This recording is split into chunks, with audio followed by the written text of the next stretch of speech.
like when I was in my 20s, you'd go out and it'd always be shortest kid in bar that were leathered, and they'd come up and wanting to scrap. But I never had to have a scrap, because all I would do was I'd lean down at them, I'd lower my voice, and I'd just say, "Look, I'll kill you."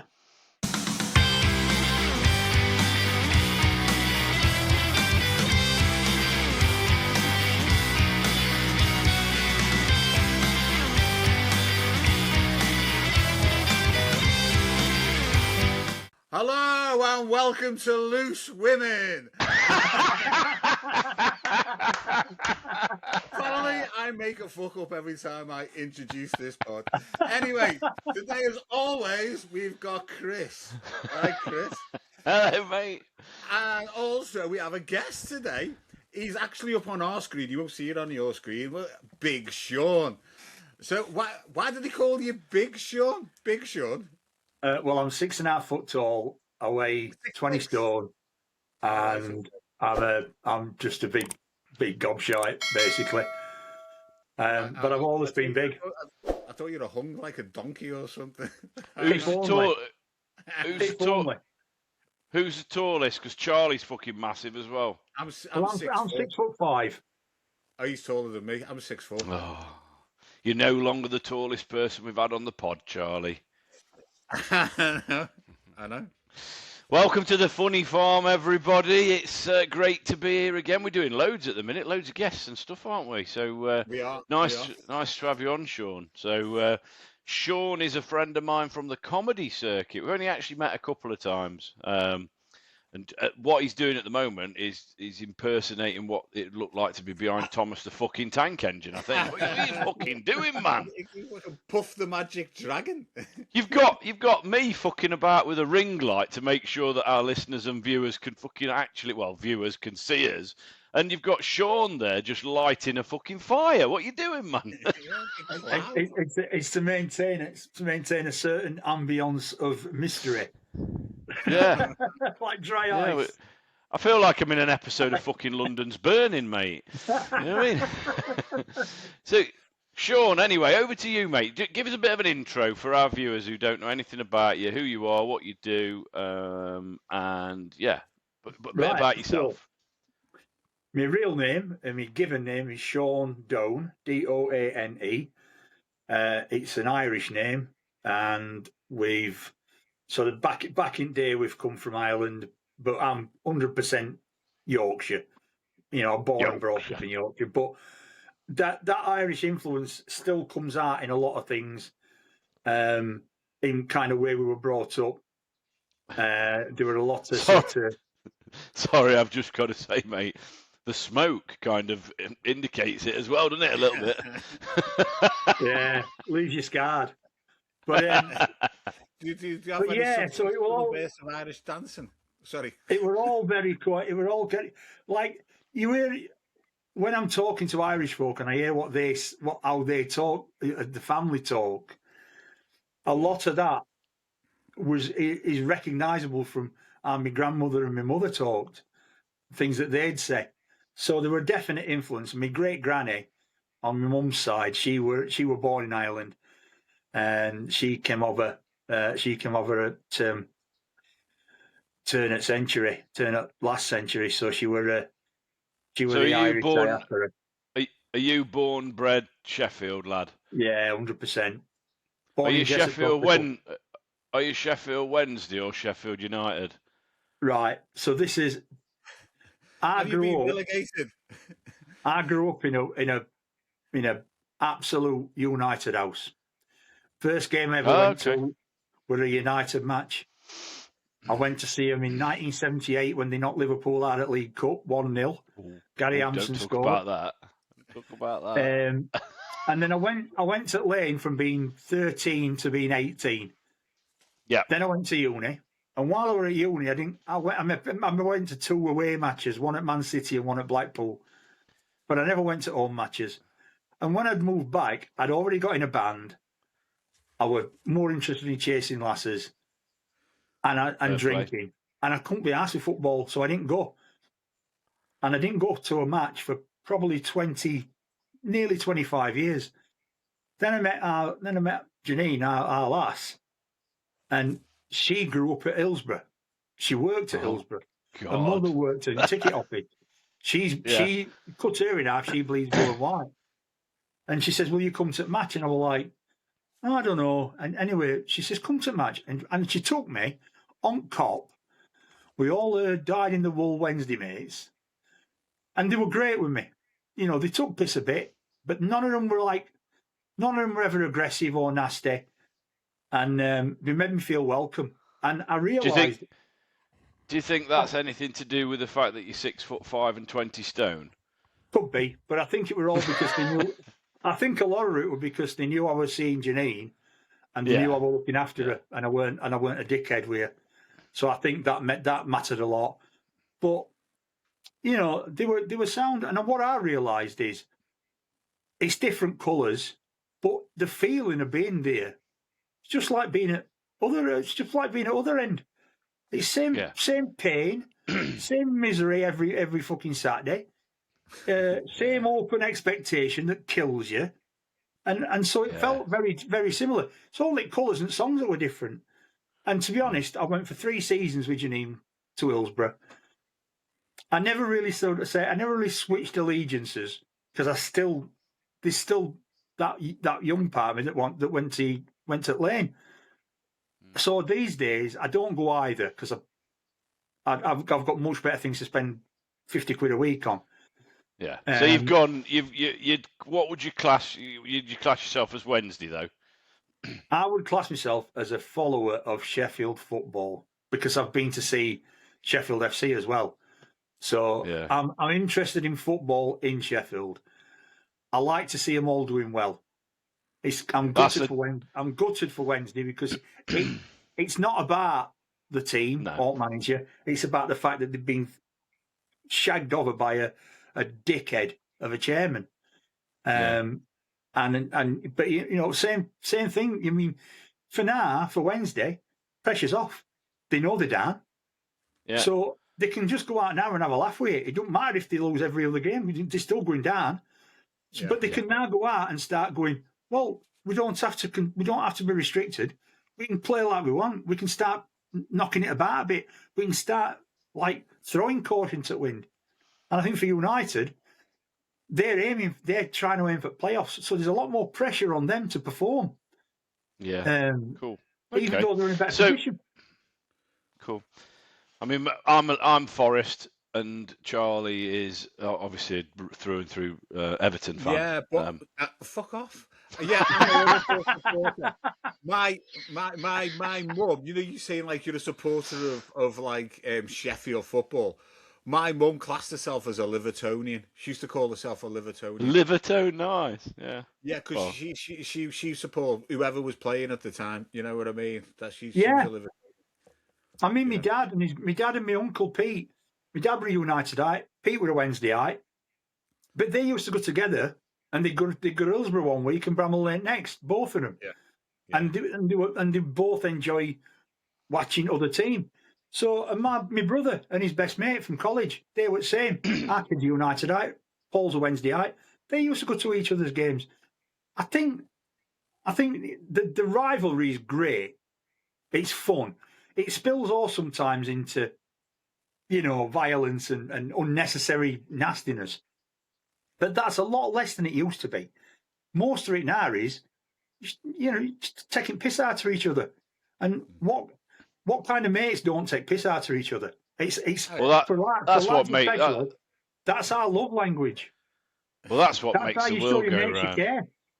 Yeah, that's what makes the world go round. So going on from that, then, when did you decide or start doing comedy? I know we've met a couple of times, but I've not really had this conversation with you. How long you been gigging? So I started off. First thing I did, I wanted to be in a band, and I started in bands when I were initially I started in bands when I was 15. Me and my mate started a band, only two of us. We recorded about 4 songs on our old tape recorder, and then we split up. But then when I went to uni... What kind of music has it been? What's your genre? Well, I started off doing... Do you play like like rock, indie, goth. That's where I started. And then at first we did covers, and then we did an original band, 2 Till 10, and we got some record companies sniffing round us, but it's one of them.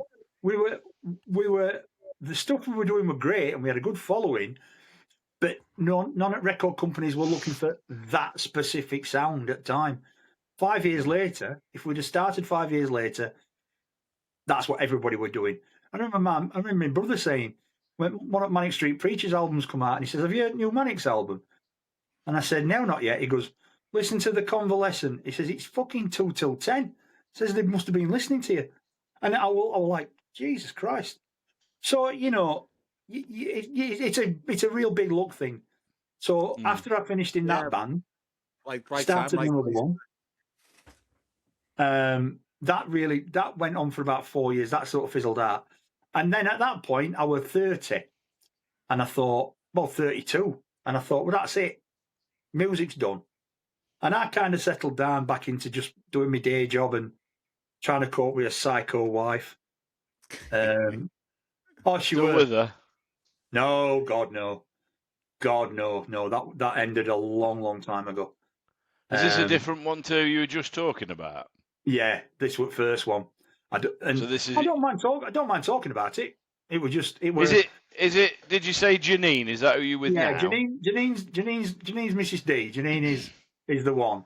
And first one was called Xena, and she Warrior Princess. Well, that's what she thought. I mean, signs were there, Chris. Signs were there. When we had wedding photos done and she was cutting cake, she got a knife like that. She looked like Jack Nicholson in Shining. And she were very troubled and very like manipulative and narcissistic, and we very quickly not drifted apart. I think she very quickly realised she weren't interested in me, and so she just pushed me away. But I stuck in it because when I met her, she got a 9-year-old baby, 9-day-old baby, whose dad didn't want to know. So I brought her up as my own. Even though I'm not blood related, I brought her up as my own. She's 31, near enough. So I stuck around for her. But it got to the point where she were picking up on everything that were going wrong. And you can't kid them. Kids are bright. They see what's going off. Yeah, of course. Yeah. And I just said, I've just called it a day. And I was gutted. I was heartbroken because I didn't want to. I weren't brought up to give up on stuff like that. But no. I knew that it were hurting us all. She very quickly met somebody else and delighted in telling me how much better in every aspect than me he was. I remember one day, because I was still driving her to work at this point, and for a 25-minute drive to work, she told me exactly how much better in bed he was than me. And I drove home. After dropped her off, drove home and I bawled my eyes out. But at that point, I spoke to a good mate, and she just said, "Look, get your son away, get your son out." So that's what happened. But Janine could be more different. Just kind of touched on a bit of mental health stuff there, then. So, it was when I was here that I first got diagnosed with anxiety and depression. Yeah. Right. Yeah. And they put me on Prozac, and all that did was just make me feel numb. I couldn't feel anything. You know, I weren't happy, I weren't sad, I was just neutral, and it were horrible. Felt like a zombie. So we've had this conversation on pod before, Shaun, a couple of times, and me particularly, I was on, and this is quite recently. I've not long since come off it again, sertraline.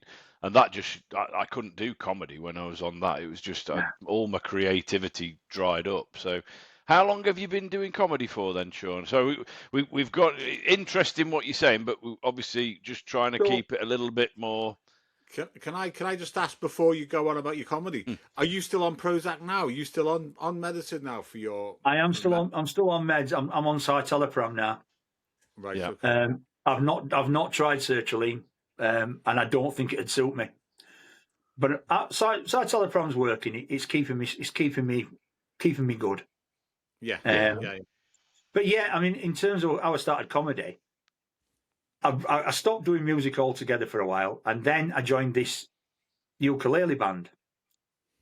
They were looking for a singer, and they were called Everly Pregnant Brothers. And at first, it was just going to be cover versions, but change titles to like more Sheffield. So that's entertainment or Sheffield calling, stuff like that. Well, we were practicing, and I started changing words just for a laugh. They started pissing themselves, and they said, "Can you do that with other songs?" I said, "I've been doing this since I was a kid. I can do it with any song." So that's what we did. So I changed all lyrics to songs, popular songs, made them funny, rude, vulgar, whatever. And it quickly gained momentum.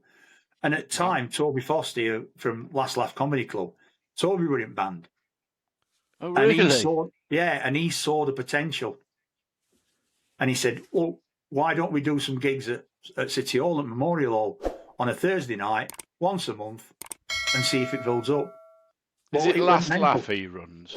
Yeah, it went mental. Like first month, we got 50 in. By third month, we'd 200 in. And then rest of the year, we sold it out every month, 300 people every month. Wow. And then then of course it went on Facebook, and then it just went mad. I mean, the band's still got about 30,000 followers on Facebook. Ridiculous. Wow. We did festivals and all sorts. But the way I got into actually stand-up is because I've always, in any band, I've always talked to crowd in between songs. Yeah. And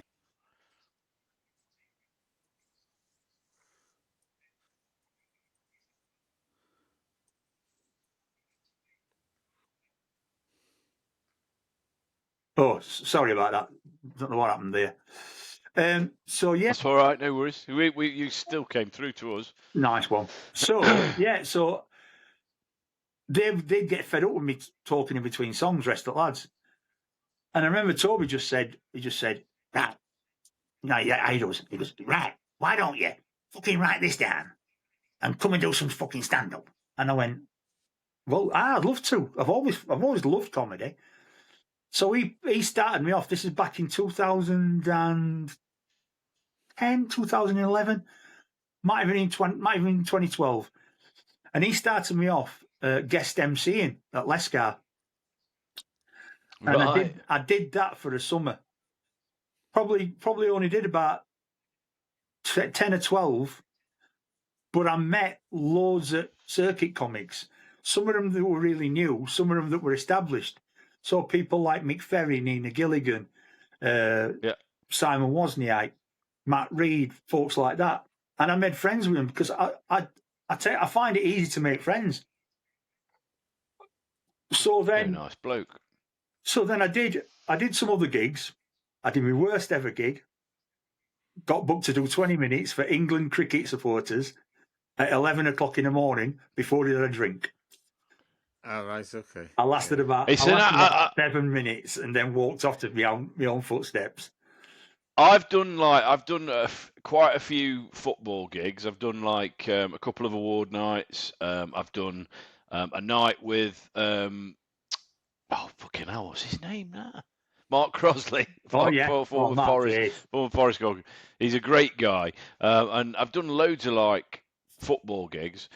I did a bowls gig. A mate of mine was chairman of a bowls gig, and it was at night. They were drinking, but it was just fucking awful, mate. It was absolutely awful. I was booked to do 2:15 spots, I think, and I did 12 minutes. Came off the first sec. I said, I ain't fucking going back on. Yeah. They weren't listening. It weren't set up for comedy. It's just one of those things. If it were a bowls club, they were probably half deaf anyway. Couldn't hear fuck all. Yeah. There's a fair. I mean, me and my wife brought the age down. I suppose the collective age down to about 80. But yeah. We've But, all got to do them, and that was one of them gigs where you drive home and you're like, I don't want to do this ever Yeah. again. And then I did two gigs. I can't remember which ones they were, and I think one of them might have been Sunny Shine's gig up in Leeds. Smashed the shit out of it, and just thought, you know what I mean. I can do it in the right environment. Yeah. Um, And that's it. but, You don't learn out from gigs that you smash. no. You learn from the ones where you have a stinker, where you drive home thinking, Christ, I'm packing it in. But you look at it, you revisit your stuff, you distill stuff down, you tweak it, and then you'll go out next week and you'll go in a different room and you'll absolutely roof it. And you think, well, I don't get the difference, but it's just rooms and people, isn't it? Yeah, comedy's completely subjective. So, I mean, I always used to properly look at a room and go, because I started about the same time as you did the first time. Then I started in 2010. On and off, I've been doing it for 15 years. Yeah. It's just I did it for like 3 years, and then work just got on top, so I had to give it up. It was just too much. And then I've done it on and off in between, organising my own gigs, going and doing award nights and stuff like that, and organising for football clubs and stuff like that. I carried on doing. And then November 24, I came back. And like the first time I did it, I remember it was like, if they weren't working class, up for a bit of effing and jeffing and a bit of sexual humour, I'd just look at them and I'd go, this ain't going to be my gig. And you'd prejudge it, and it 9 times out of 10, you'd make it a shit gig yourself. Yeah. So I told myself, like, as I'd done like quite a few different types of gig, I kind of said, don't prejudge, just go in there.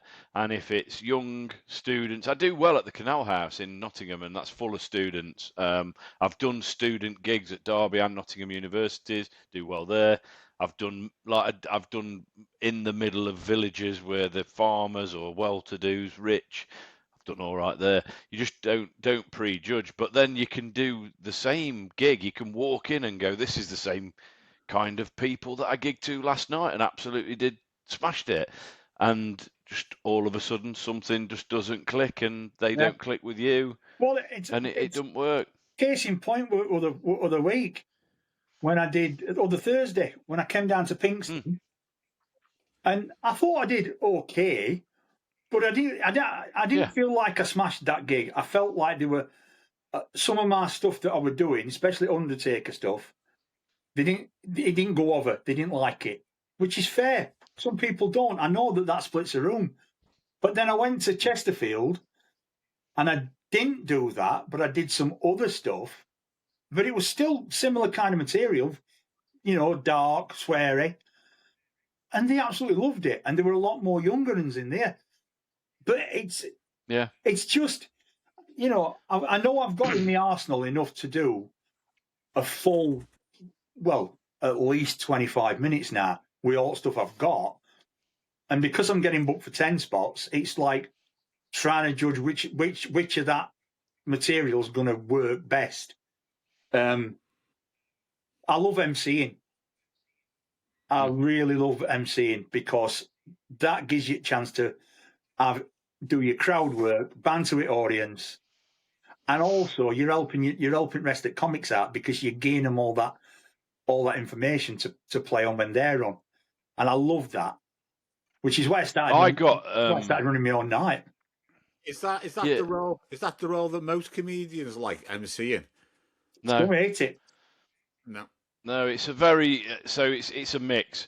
So the one thing that an MC will get loads of, and I've had it shitloads. So I got typecast back when I first started, so like 2010 onwards. I only really used to do 10s and 15 sets. I'd never got I could probably do half an hour or more now, but I got to I was only doing that because I got typecast as an MC. So when people asked me to go and do the nights, like I got in with Faf at the time, and there was a few others, like a load of more independent nights, they'd always ask me to go and MC. And I even did I think it's run by Silky now, but I did the venue Cymru in Llandudno, and I got taken up, and it was run by a guy called Marcus Shufflebottom at the time. Great guy, love him to bits. His sound. He had to quit comedy, but he was a great comic. and I got booked for MC in there. But the one thing that you'll get as an MC loads is that you will like kind of be the favourite person of the night because you're there all night. You host it. You basically introduce the night. You're there to promote the club. You're there to be nice, to keep the audience together. You're there to keep the acts happy and moving the night along. And you'll often get. I remember that one of the first gigs I did was at Orsworth as MC, and I'd like basically done my own night, and a couple of the locals came up and said, "Why don't you become a comedian?" And it's like, well, I am a comedian. This is just one of the roles. But there's like there is like a bit of a. I like MCing. I used to say, like back in the day, that I was a better MC than I was an act, and I actually think I'm a better act than I am an MC now. But that's what I focused on when I came back, like November 24. I thought I want to build my set, potentially do a show, but I want to be able to do those 20-minute club spots eventually. So that's what I'm focusing on. Yeah, me too. But I have done like quite a bit of MCing since I've come back, and it's like that for me. I used to be dead good at crowd work, and do you know what? I always used to have a couple of pints before I went on, and I don't drink now, and I've just lost my confidence with it.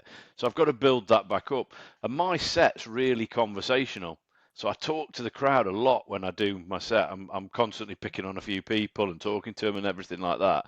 So it's not like I don't mind doing it. And like at that Bowls gig, when I kind of the material started it wasn't going quite right. People weren't listening. I started doing crowd work there, and they really enjoyed that, So it's some people love it and some people hate it, but like there's so many different ways of doing it as well. You've got people like if you've seen, you will 100% you'll have seen Paul Smith on TikTok or whatever. Yeah. He's massive now. And he was resident MC at Hot Water, so you got all those clips going viral all over the place. And you've got John Pearson, who's a local one, he did a show. I think he did it this year at Leicester, it's called What You Been Up To, I think it's called. And it's literally just an hour's worth of crowd work. And these guys are fucking formidable at crowd work. Oh, absolutely. Whereas I am more material driven now. I do a bit of both. But yeah, I think it's the most important job of the night, though. So you've got a lot of expectation and a lot of responsibility on your shoulders, because if you've got somebody who's a one-liner comedian, you don't want to be doing like you probably want to tell a couple of jokes before they come on, because otherwise they're not used to that format of jokes. And like if your opener, for example, is a joke gag heavy comedian, not conversational, not storytelling, that kind of thing, and you don't tell any jokes, so you don't do that part of it, then they're not ready for jokes. And it's like, it can go either way. And just to go back, sorry, I do want Shaun to talk more than me, but just going back to what you said about Pinxton, you did absolutely fine at Pinxton. But you went on first, so that's always a thing. The person who goes on first. It's always a hard spot, no matter. And Fran had warmed the crowd up really well, but it's still the first person that's actually going up there and telling them jokes. They're expecting, right, this is one of the comedians. He's going to tell me some jokes. Crack on, big lad. Do you know what I mean? And like what if I was to like give you feedback on, I wasn't going to give you individual like jokes or anything like that. But the feedback I saw was that there was a couple of bits which perhaps were a bit too dark that they didn't quite go for. But then you kind of brought them back, and you had like waves of really good laughs. So it was like it wasn't a constant laughter, but you got like really good peaks. So don't beat yourself up about that, mate. It's a difficult room to play. I've closed it twice. But I still enjoyed it. It were grand. It were a grand room, and they were. I mean, they weren't a bad crowd. They were a lovely crowd. So that walking group, they were dangerous then. we set the gig up back in May. We've done May, September, December, and now February, and they've been a portion of that group have been at every single gig. So they're regulars. You will find as well And this is why I say Fran's a really good MC, because all of those, 90% of those people that were there on Thursday have been there, everyone. So, and it gets established, doesn't it? It's nice. Yeah. So, yeah. But, so I loved good. it. I loved it. Good. But, yeah. Who were your like, what? So obviously you've mentioned Toby. Have you had time out of comedy, or have you just constantly done it? No, I had a break because after I'd done that MCing, I tried building a set, and I was struggling.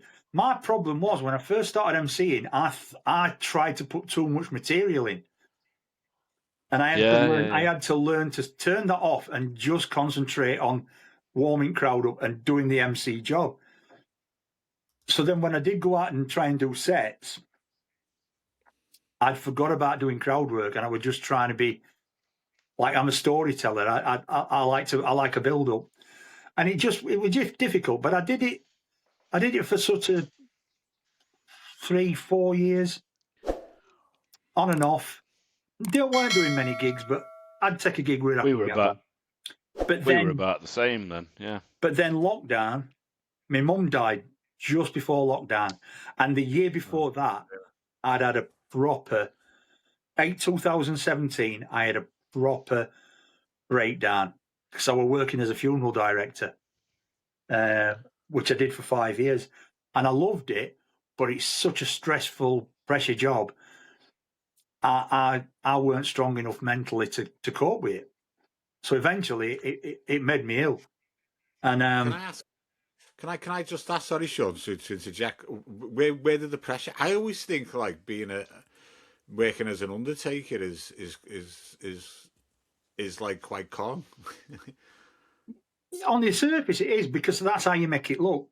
But yeah, where it becomes pressured is, I liken it to being a wedding planner. So, like, a wedding planner gets 18 months to 2 years to plan the best day of somebody's life. Yeah, and everything's got to be perfect, because if anything goes wrong or there's anything that don't work, that's all they'll remember.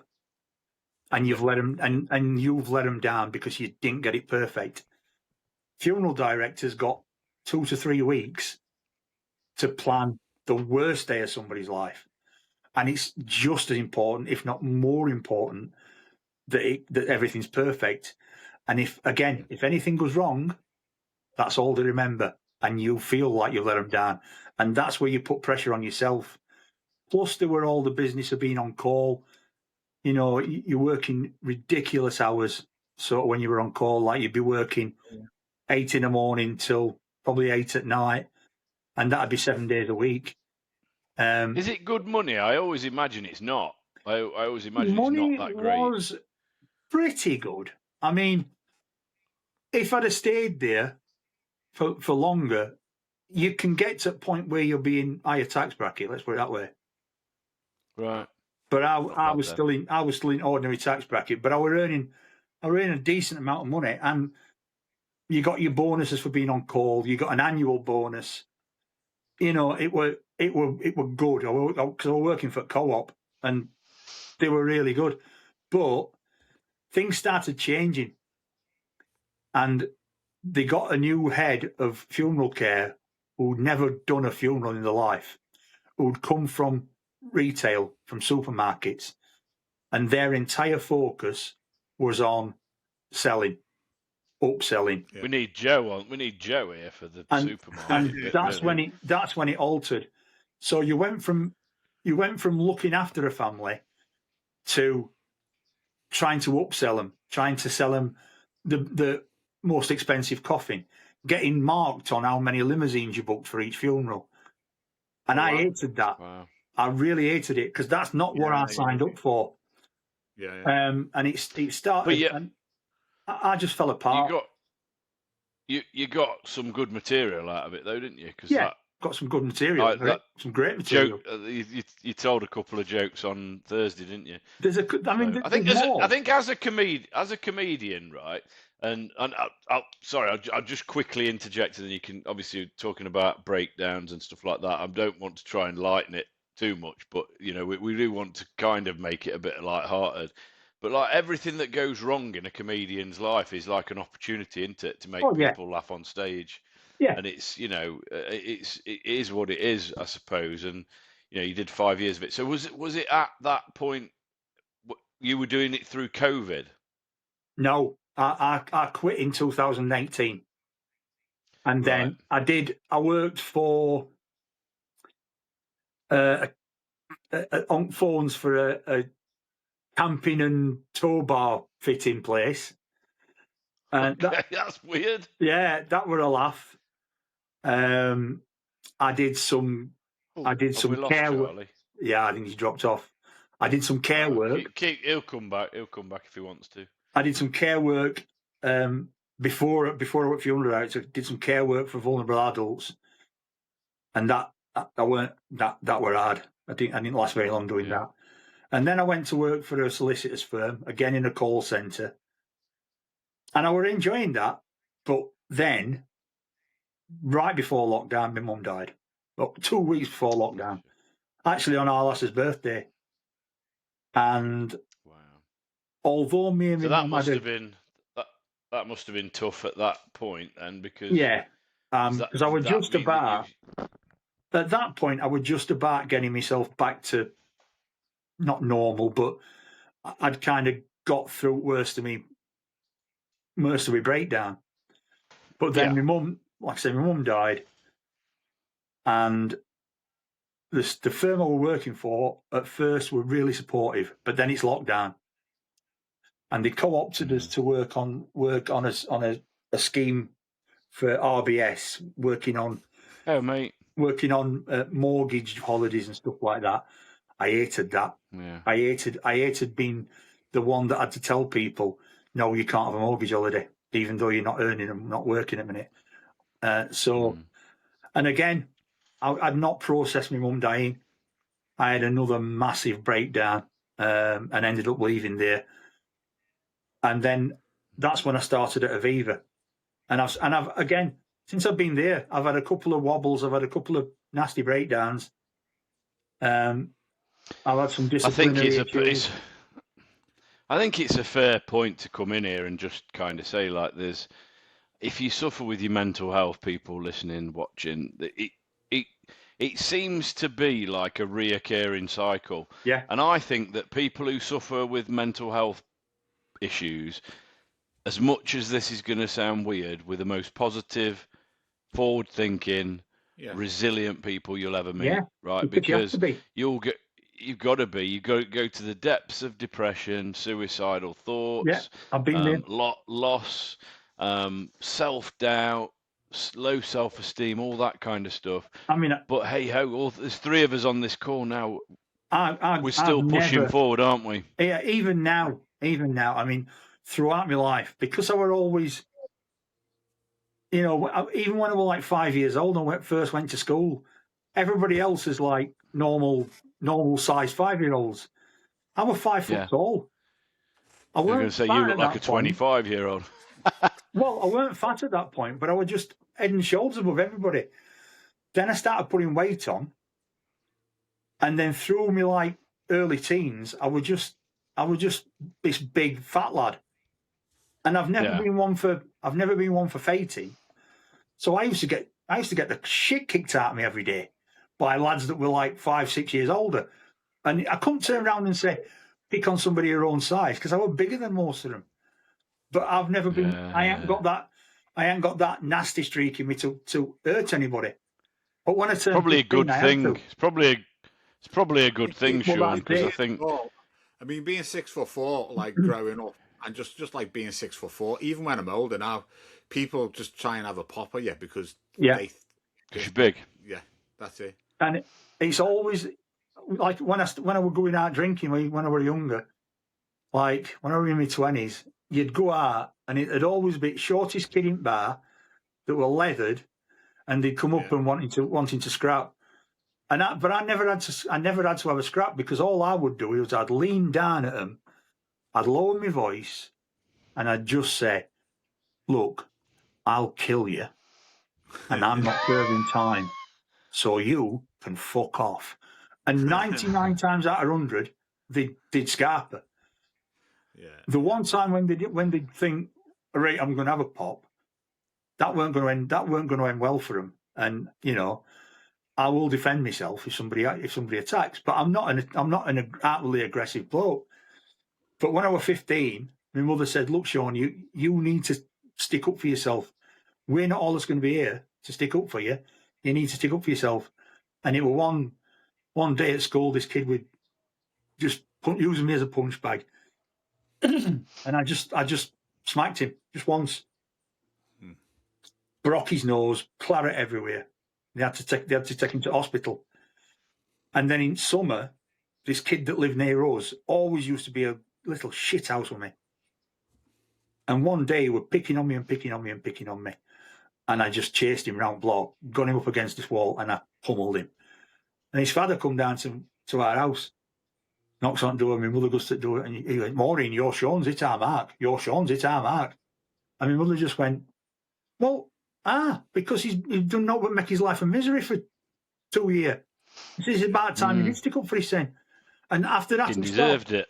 And the only times since then that I've ever had to get physical were once at uni when this posh rugby lad decided he weren't going to leave bar at 11:20 and took a swing at me, and I knocked him on his bike and got my hands round his throat, and it took 4 lads to drag him off him. But I thought, that's me done. I'm psyched. I'm out. Next day, they sent him round to apologise for his behaviour. So, yeah. And that's about it. I would defend myself if I had to, but I never go out looking for bother. It's not. What did you want to be when you were at school, Shaun? What was your dream? What did you want to be? Well, when I were about up to being about 9 years old, I wanted to be a soldier because my granddad had served in war, and he used to tell me all these stories, not stories about killing folk, but stories about being with your mates and looking after your mates and all that. And he made it sound brilliant. So I thought, I want to do that. But then after he died, he got killed down pit. And after he died, I started reading a lot about World War I, World War II, and actually getting a background into stuff that happened. And I thought, no, that's not for me. And then from about 10-year-old, I had ideas about being a teacher. Because I got stage bug when I was 5, up in assembly in front of old school doing a school play, and I loved it. And I always did school plays. So it's always been in you then. So yeah, it were either a teacher, an actor, or eventually a singer. I flirted with being a doctor when I was in my teens because I was doing really well at school. But then I thought, what did you study? What did you study at uni? Metallurgy, so study of metals, which I got in through clearing. I'd applied to do chemical engineering, which I would have hated. I reckon that to get to the bottom of your life, mate, we'd need about 15 pods, wouldn't we? He's got so much to go, and I'm just aware of time. Yeah. That's all. Did you go but I went to Manchester, and I went to Manchester in 1987 till 90. So I was there when all Manchester stuff were kicking off. Acid house parties were starting. Did everything that we could stick in our lungs or up our nose. Hacienda. Did you have a bit of a party drug habit back in the day? Oh Shaun? God, yeah. We all did. The only things I didn't do is I didn't do coke, and I didn't do ecstasy, and I didn't do smack because coke turned people into dickheads. Ecstasy I was scared of because I was a big lad and I thought I don't want to be speeding my heart up. And heroin I would never have touched because I had one of my best mates at uni had been a heroin addict, and he said, if I ever find out that you've touched it, he said, I'll fucking kill you. So for me, it were weed, bit of speed, mushrooms, and acid, and I loved acid too much. to the point where I couldn't even contemplate doing it now, because I know how much I like it and I know how much it affects me. So I'd have to stay clear. But What? I were a big caner and that, and I used to drink like a fish. I mean, because when I was 15, I could get served in pub. So I started. We were talking serious about this boozing the when other I day, was weren't 15. we? By the time I was 18, I would have 12 pints a night, lad. And all my mates at uni were still like, they'd only just started drinking. So I'd be taking them out on a Saturday and carrying them all home because they were throwing up. And I'd have had 12 or 13 pints and I'd be fine. My mate came over once for a match and we went out with some lads at night and absolutely caned it. And we just ended up leaving them because they were all in a right state. So, but yeah, so I did. And I had an addictive personality. Yeah. Me as well, mate. Me but as then, well. When I moved back to Sheff, I knew I had to settle down. I knew there were things I wanted to do. I still wanted to be in a band, but I needed a job, and I got a decent job, and I was there for 12 years. And then I got opportunity to go full time singing. And in between that, I'd been in other bands that had never really got anywhere. But I got an opportunity in 2002 to go full time with a band called Sharpcuts, and they were like a party band, function band. But we used to do tours in Switzerland and Austria, and we've been to Amsterdam and Prague and all this, corporate gigs. And when I first started, money was great, but it tailed off. And so I got another day job, and then eventually left that band. And that's when, as I said, that's when I packed it in. But so I've always been an entertainer. I've always loved getting on stage. Put me in front of the crowd doing whatever, and I'm in my happy place. I was school's national public speaking champion when I was 15. So, I've had a lot of extracurricular stuff. But you're absolutely right about the thing with depression. We have to be strong. And I've been on brink of suicide a few times. But I think we are resilient. The ones of us that survive, the ones of us that keep going. And it also makes us very, very good at empathizing with other people. It gives you that ability to solve everybody else's problems and be everybody else's counsellor. And half the time, you never take your own advice for yourself. It's terrible, isn't it? Yeah, I've spoke to a few people. Yeah, it's not good. Okay, sorry, Shaun. No. That's. Can I just say sorry for disappearing a minute ago? Oh yeah. You're back, are you?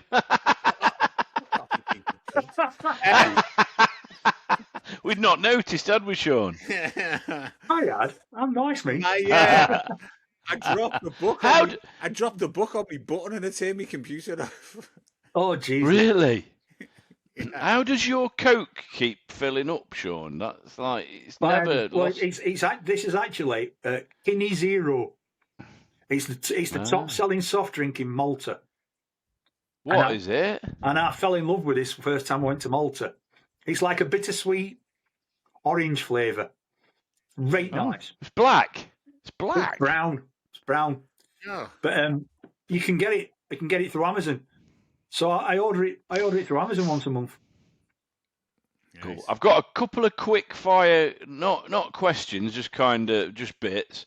I wanted to, just before I do that, so Charlie will have something for us at the end to end the pod on, I think. Yeah. Hopefully. Yeah. Now I've said that. But like you mentioned your weight and stuff earlier on. Have you been on the jab, or is that just something you say on stage? No, I'm actually on jab. So I've lost, since I went on jab, I've lost about a stone, probably a bit more, but I'm not weighing myself. The only time I'm getting weighed is when I go for my diabetic review. So. And how are you finding it? Is it through that? Because I'm type 2 diabetic as well. Yeah, so I got it through my doctor to control. And the reason was my blood sugars were all out of kilter. So they put me on jab.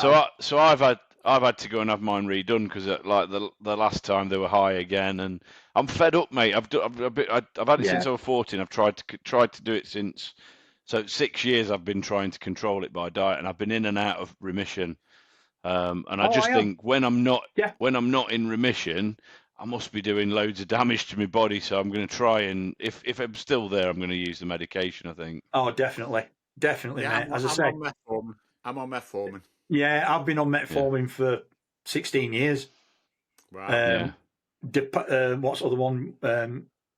Folks Eager, I were on that. I were on gliclazide for a time, but that didn't really work. And so that's when they put me on jab. And actually, this is the first time that I've felt it's working, because what it's done, like, I don't feel hungry. Yeah, that's what they say. Isn't So I'm it, eating now because I need to, rather than because I'm hungry. Yeah. And so my portion sizes have gone down, and I'm more active. I've been swimming, I've been walking, so weight is coming off slowly. But this has been the time when I've said, look, I need to stick to this, get the weight off, and keep it off, because I'm 57 now, and I don't want to be 62 and fucked. Same age, aren't you, Charlie? Yeah. I want to be like my dad's 82, and my nan and granddad on my dad's side, they live well into their 80s. So genetically, I should, if I look after myself, be able to live well into my 80s, which would be great. But at the same time, my grandmother died at 58. Well, I read something the other day, and because I've got high cholesterol as well, so they've been trying to get me on statins for the last 3 or 4 years, and I've said no. And it was because somebody told me, I can't remember who it was now, somebody told me that if you go on statins, you end up with early onset dementia, and I thought, I'm not fucking having that, so I've denied them. Well, so I think I'm going to go on them if needs be. I was talking to you, Charlie, about it, wasn't I? Yeah. I've been on statins since same length of time, 16 years. I've been on statins. There you go. I've not seen any difference. I mean, there are some times when I can't remember stuff, but that's age. I'm like there now, mate. So that's because I've always had a sponge for the brain, which is why I could. Like when we do stuff for the pod, we've got like a group message thing on WhatsApp. And like last night, I was firing messages into the WhatsApp group at like 2-3 o'clock in the morning. And it's because if I get like an idea to do something, I have to go boom, boom, boom, boom, boom. And so I did loads of stuff, because obviously Joe's left us for his own personal reasons and stuff. But there's stuff that Joe used to do that I need to learn how to do. So I did all that last night, and I've done a poster for a comedy gig last night. And it's like, because I know that my memory's not great, everything always gets done, Sean. Everything always gets done, but my memory's not great. So I just boom, boom, boom, boom, boom. But I Googled it, what's like, because I thought they might put me on metformin, they might put me on statins together. And it actually says on there that for my age, if you're on these medications, there's no reason you can't live as long as anyone who's never been on these medications. Exactly. So, and if you get to the point where if you get back to the point where you're in what they call normal range, you can they'll take you off at medication, but you'll always have the option to go back on them. And if you get into normal range, what you'll find is, at first, if you're committed, you'll keep weight off. And it's only when you get to a point where you're where maybe you are having a bit of a low point, which is what's happened with me, that you get this diabetic apathy, is what they call it, where you just think, I'm fed up. I want to eat what I want, and so you do your laps, and then you go back to start, and then you're back on metformin, and you're back on, you're back on Forxiga and stuff. And I've realised now, I don't want to be yo-yoing. I want to get back to normal range and stay at it. But in terms of like memory, never had a problem. Like I said, sponge-like brain. And every time something new comes in, something old just has to make room. Yeah. So sometimes the old stuff takes a little bit longer to pull up. But I'm buzzing. I'm always buzzing. My problem is, and I've never been diagnosed, but there's a lot of my traits that are ADHD, autism. And people say, "Oh, you need to get a diagnosis. You'll have closure. You'll know what it's all about." I don't care. I've got this far without a diagnosis. What's finding out if I have got autism going to do for me?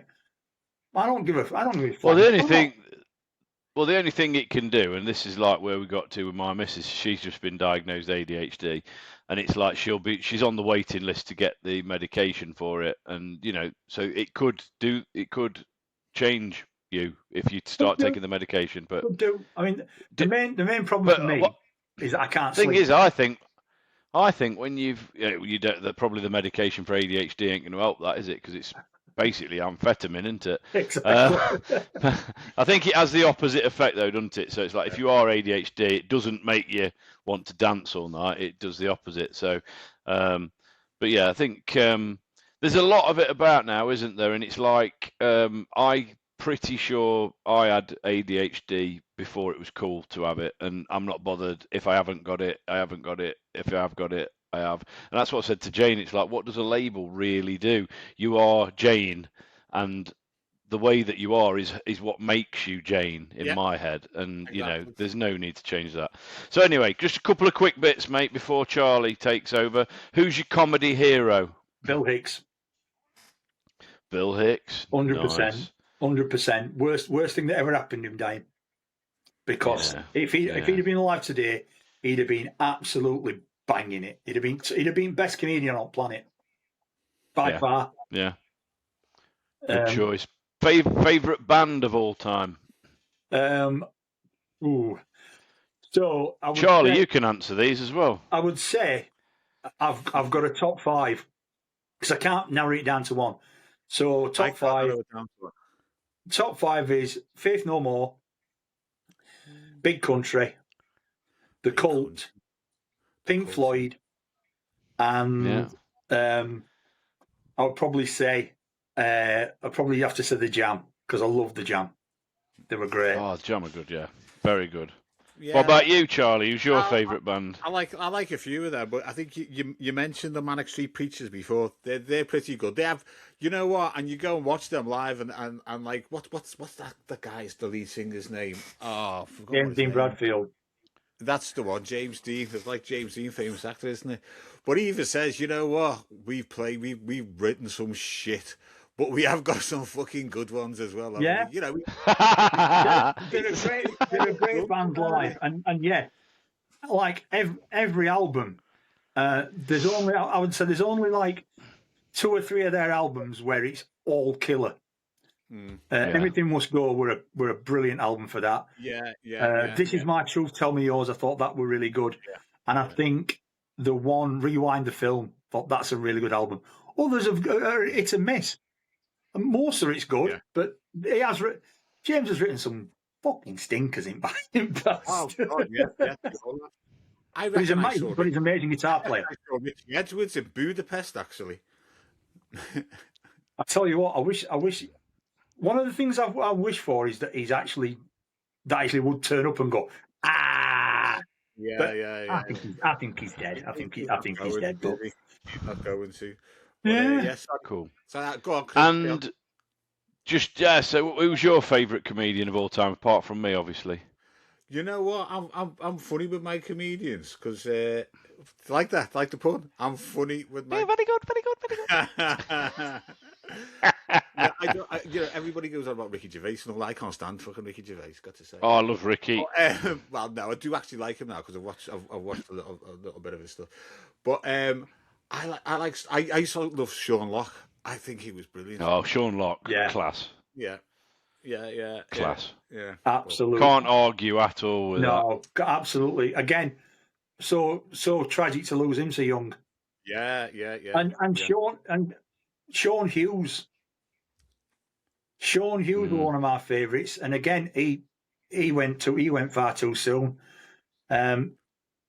George Carlin. There's loads. There's loads in there that you can look to, but yeah, Bill Hicks he were right at the top of his game. And he got all these plans. Channel 4 had signed him for a late night talk show type series. things were going sound, and then bang, cancer, done. Horrible. Yeah. What's final question, and then Charlie? So, what's your dream within comedy? What's your ambition? Not dream, because you're doing it. You're going to get somewhere. What's your aim? Do you know what?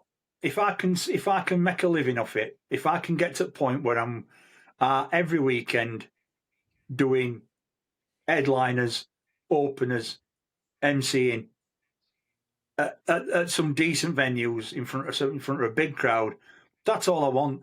I don't want to go on live at the Apollo. Fuck that. That, as far as I'm concerned, mate, what you've just said there is absolutely fucking living the dream. Yeah, that's all I want as well.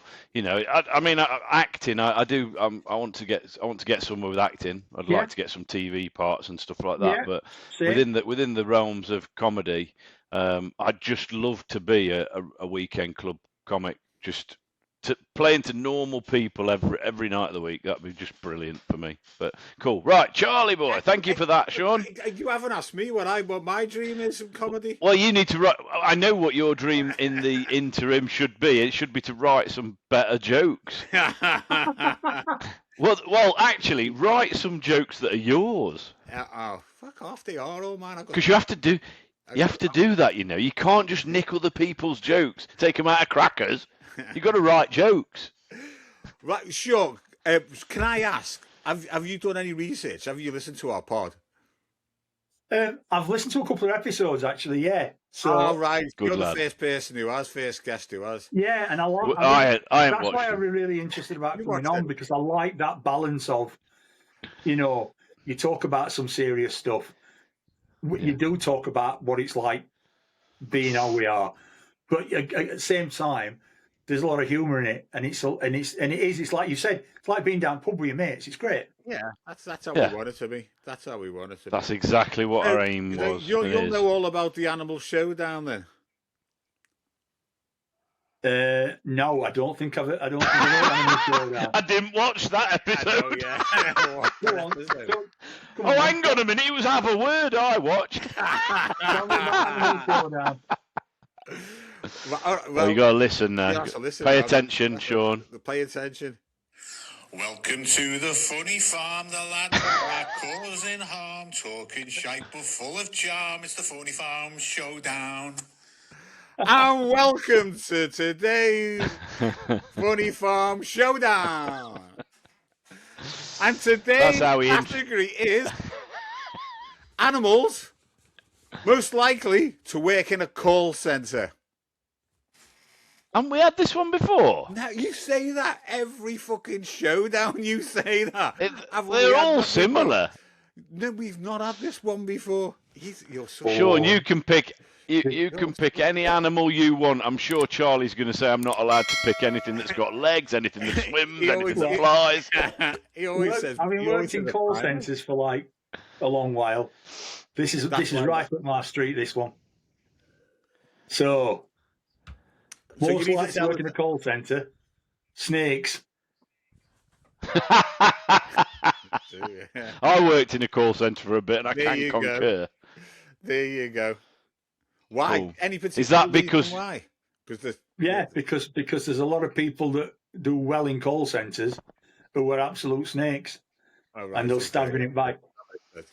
And the rest of us that work there, we're just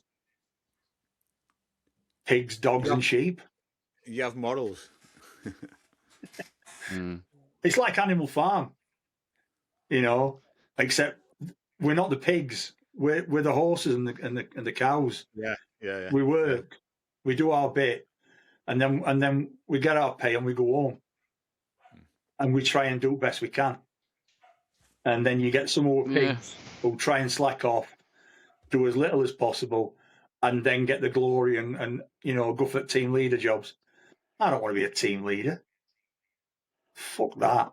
Having to tell people what to do. Nah. I'm one of the lads. So snake. My spaniel's kicking off in the background.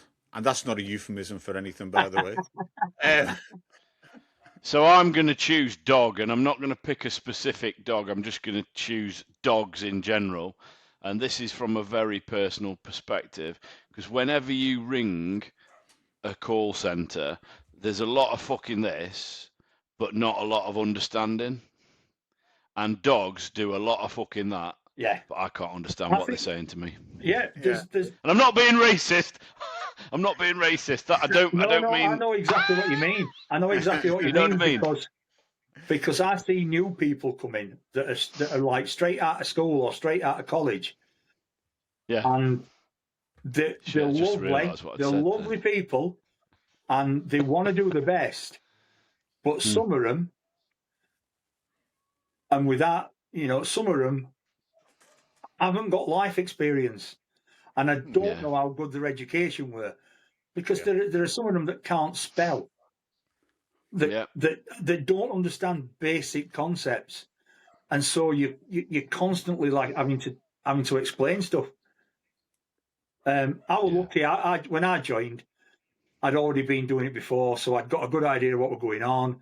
I learned everything dead quick, and so I've done all right. My only problem's been my mental health and my discipline, because I do get when I'm down, I get mardy, and when I'm mardy, I'm a bastard. So. Do you know what? I mean, when I went through my depression, I was working for Capital One. It's the only call centre I've ever worked in, and I do put down, I do kind of cite that as one of the reasons that I kind of got to the end of my tether, because you literally turn up. Well, I don't know how it is now, but you literally turned up. You turned your computer on. You dialed into your phone, and until you were on a scheduled break, you sat there, and you would literally be sat there, and it would be beep, and someone's in your fucking ears. You've got it's automatically straight in your ear. You put the phone down, you put yourself back into available, beep, and there's somebody else in your ear. And these are basically not all by any stretch of the imagination, but these are people who are coming to you to tell you problems that a credit card company has caused for them, late payments or, interest payments or whatever it was. Yeah. So it's a really tough job. And an old mate of mine, unfortunately, God rest his soul, he's gone now, but he said to me it was the best job he'd ever had. And I'd met him selling windows in the past. Simon, you know him. Charlie. And he said that Capital One was the best job he'd ever had, because he said he was able to just click into factory mentality and just be on a production line and just do it and go and clock out at the end of the day and then not worry about it again. I couldn't do that. I was the one who wanted to be the team leader, telling people what to do though and stuff. But we are about out of time, because I know Charlie's got to get off. I've got to. Thank you. Hang on. I've got to get a winner for Animal Farm. I am dead straight. I thought both of your answers were shite. So it's going to have to be a draw, I'm afraid. And what you've just witnessed there, what you've just heard there, Shaun, sounded like the inimitable sound of a twat. Well, actually, the inimitable sound of a fucking politician. So it's a draw. Brilliant. I'm happy with a draw on that one, mate. Virtual high five. Go on, don't leave me hanging, Shaun. Virtual high five. Just a quick one before you get off, because you're a similar age to me, Shaun. Have you ever heard of a jigger? A jigger? Yeah. I know a word. Please be careful, boys. No, I know a word. There's various. Is a jigger like a pint glass or something like that? I've heard of a jigger of sherry or a jigger of port or something. That's a jug. It's a back entry. Ginnel. No. I know what. No. I have heard that. Yeah, for a back entry. You see, when you say a back entry, we call them general. Arsehole. We call them general. General. Or it can be a ginnel, or it can be a snicket. But yeah, a jigger. That makes sense, because it's that kind of word that would work in that context. He's absolutely obsessed with back entries, aren't you, mate? Yeah, we like back entries, don't we? But anyway, I should be taking the Fifth Amendment at this point. Yeah. All right, guys. Thank you. I've got to say. Yeah, it's been brilliant, mate. What a lovely guy. I've really had a ball. I'd love to come on again at some point. Yeah, we'll get Can you I on. just? What You we can can delve into. You can definitely come back on. Can I just ask you a question, just before we do wrap up? Because do you feel like it's been a bit of a therapy session? I always feel like you Yeah. get a lot off your chest on Oh, these yeah. sessions. The more you can open up, especially when you're opening up to people who know where you're coming from, you do walk away. Like I was knackered this morning, and I just like, oh, and then I come on here, and I've had the best hour. It's been a great laugh, Good. and I'm going away buzzing now. Yeah, So, yeah. Right, it's been Charlie, fantastic. Wow. Charlie, send the fucking invoice. Send the invoice.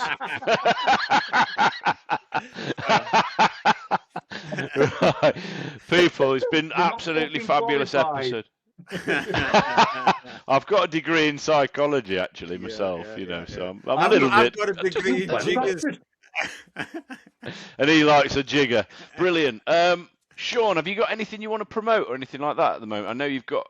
This won't go out though until it's not gonna be out until next week now. That's so we're fine. on the 24th. It's not gonna be out till that's next fine. week. So monthly, there's the Big Shaun Experience Comedy Club at the Fat Cat in Sheffield.